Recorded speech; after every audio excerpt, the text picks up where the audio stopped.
So what we're going to do this evening is pick up where we left off last week, but it would be impossible, wouldn't it, to have a class on a Monday night after the week that we've had without some reflection on the events of the last week or so.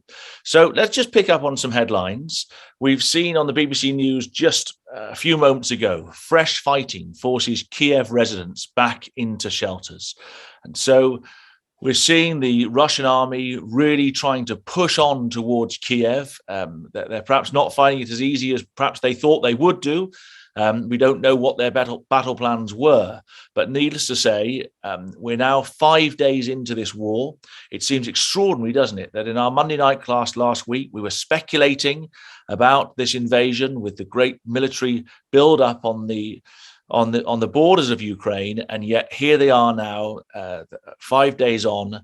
They are in Ukraine, and they're on the borders of Kiev, and they're trying to get into that city to take that major city. And you can see on the BBC News there other big headlines. The questions are being asked: why has Putin invaded Ukraine? Could the fighting spread across Europe? So the world people are stressed, they're anxious, they need answers to what's going on. And we, for all of the awfulness of this situation, and when we think of the human suffering and the tragedy of brothers and sisters stressed, trying to manage their home lives, of families who aren't brothers and sisters, who are so worried that they can't work out what's happening and why Putin would be doing this.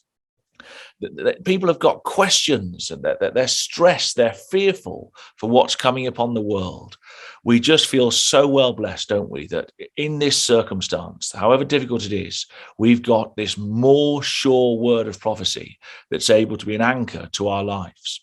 Interesting headlines like this, which were actually from the beginning of the month, it's not about Russia, it's about Putin. Now, I think that's interesting because in Ezekiel 38, when we're told of the fact that the aggressor is going to be from the land of Magog, we're not simply told, are we, that the identity of the place. We're told the person is Gog of the land of Magog. In Daniel chapter 11, we're not simply told a territory north of Israel, we're told the king of the north. And so it's interesting, isn't it, that the world is reflecting on what's happening now. And actually, many people have got great sympathy towards Russia and many ordinary Russians. This isn't their war. This is the war of Putin, the headline writers tell us, which fits in, doesn't it, with Bible prophecy in terms of this king of the north, Gog of the land of Magog. We've seen headlines like this: Russian invasion, a storm gathering on Ukrainian borders, Western officials say. So this, of course, is from last week. This is from last Tuesday, so the day before they went into Ukraine. But look at the language: Russian invasion, a storm gathering. Let's keep going. So the Financial Times on this last Friday: Putin's forces storm Ukraine. Russian invasion storm gathering on Ukraine border, Reuters said. Putin to seize capital in days. Russian troops encircle Kiev after lightning invasion. New Cold War as Putin strikes. Rapid advance as troops close in on Ukrainian capital. Rapid advance, like a storm. Where's this language coming from? Let's ask these guys here. Where's the language coming from? Come on, like a storm, like a whirlwind. The pressure's on now. Ezekiel 38. Where else? What's the parallel chapter? Daniel 11. Like a whirlwind, like a storm. So it's amazing, isn't it, that the headline writers are picking up this language that's given to us in the Bible that's to describe how the king of the north is going to act. So these are almost angelic headlines, aren't they? That give us clear signals. This is how the king of the north will move eventually when he comes down into Turkey and on down into the Holy Land of Israel. We've seen issues like this, and I've put the headline on the top there, the problem of democracy. The United Nations have seen the challenges. They met on Friday, and of course they get together because they want to bring resolutions against Russia because of their actions in Ukraine. But of course, Russia, as a permanent member of the United Nations Security Council, is able to block it. And so I just think it's interesting for us to reflect on the fact that the Western world sees democracy as the answer to the world's problems and creating a more developed world. And you can see that by the world standards that democracy compared to some lunatic dictator, frankly, you take democracy. But democracy is riddled with its own problems, of course, because of the fact that it's men and women voting who are all fallible. And you can see that what is likely to happen if the Lord doesn't return very shortly, but even if he does, that for many of these nations, this situation is not going to go away overnight.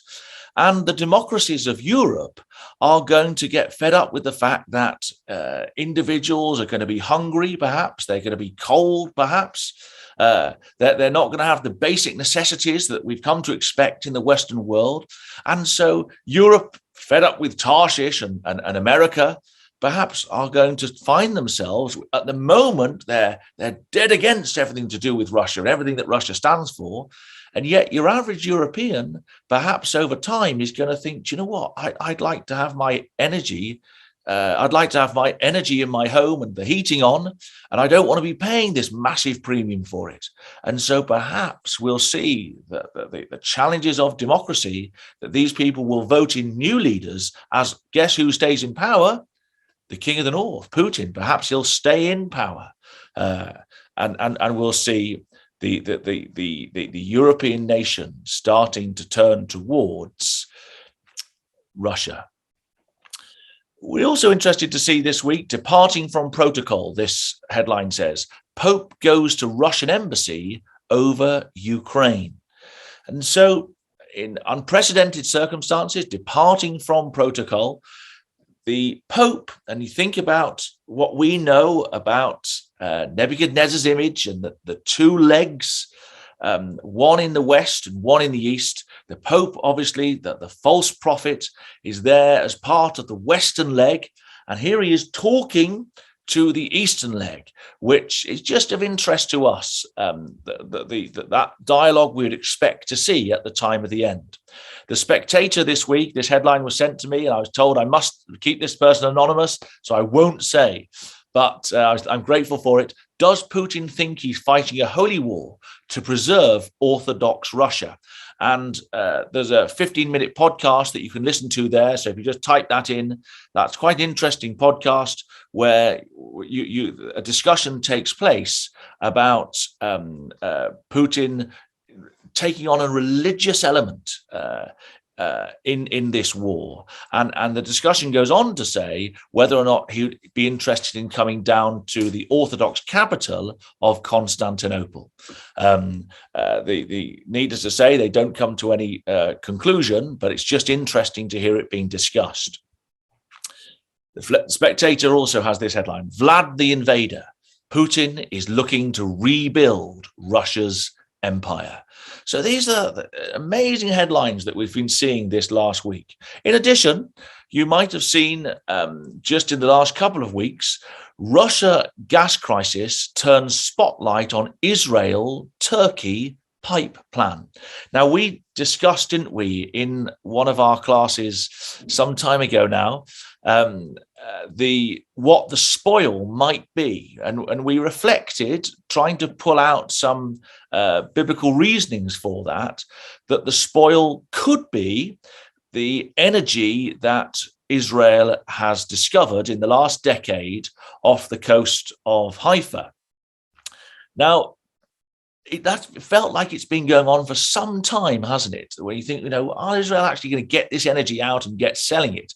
And they are using some of this energy, but a huge percentage of it they don't need for their own domestic use. And so they are interested in exporting. And they already export to the likes of Jordan and countries closer to home. But they've got enough that they could export beyond their borders into Europe. And given what's happening, the world is recognizing that perhaps Israel could start to meet the energy needs of some European nations by exporting their energy. So from the beginning of February, Turkey ready to use Israeli gas within country and deliver it to Europe. The Turkish president, Erdogan, has said in a meeting he had with the Israeli president. Erdogan says Turkey, Israel can jointly bring gas to Europe.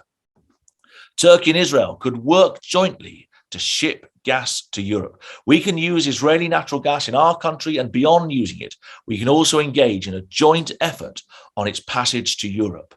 Why is that so interesting? Erdogan told reporters on a return flight from Kiev in the Ukraine. Well, he couldn't go to Kiev any longer, could he?